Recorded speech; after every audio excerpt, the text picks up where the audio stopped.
დავიწყოთ გაგრით, სადაც დღეს 22 გრადუსი იქნება და ნალექი ჩაივლის დღევანდელი დღე, ასევე 22 გრადუსი დაფიქსირდება სოხუმში.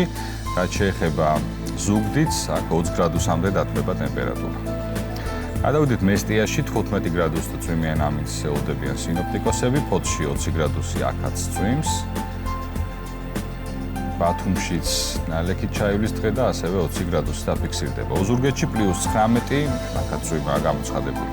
ქუთაისში წვიმს სამწუხაროდ 19 გრადუსი, მოკლედ სრულიად საქართველოში წვიმს. მე მგონი ამიტომ პირდაპირ ტემპერატურა მოვყვეთ ამროლაურში 19 გრადუსი იქნება დღეს, ახალციხეში გამოიდარებს შედარებით და 18 გრადუსია ნავარაუდები, ბორჯომში ისევ გაწვიმდება, აქ 13 გრადუსი იქნება დღეს.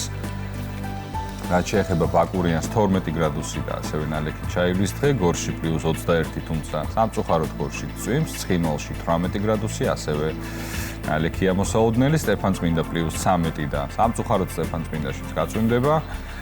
გუდაურშიც ასევე ნალექიანი იქნება დღე და 10 გრადუსამდე დათბება ტემპერატურა. თელავში მოღრუბლული ამინდი და 23 გრადუსია დღეს, რუსთავში 25 გრადუსი და ჩვენს დედაქალაქში წვიმა და 23 გრადუსი. მოკლედ ვიფიქრე, რომ რუსთავში რო არ წვიმს, იქნებ ჩვენს რაღაცნაირად რუსთავის ხარჯზე გამოვძვრეთ თქო, მაგრამ ურას უკაცრავად, ესეთი რთული ყოფილა დღევანდელი დღე. მაგრამ მაინც განათებული თბილისი, რომელიც ჩანს და არც თუ ისე ცუდად გამოიყურება იმის მიუხედავად, რომ ამინდი ბოლომდე არ გვიწყობს ხელს. ნამდვილად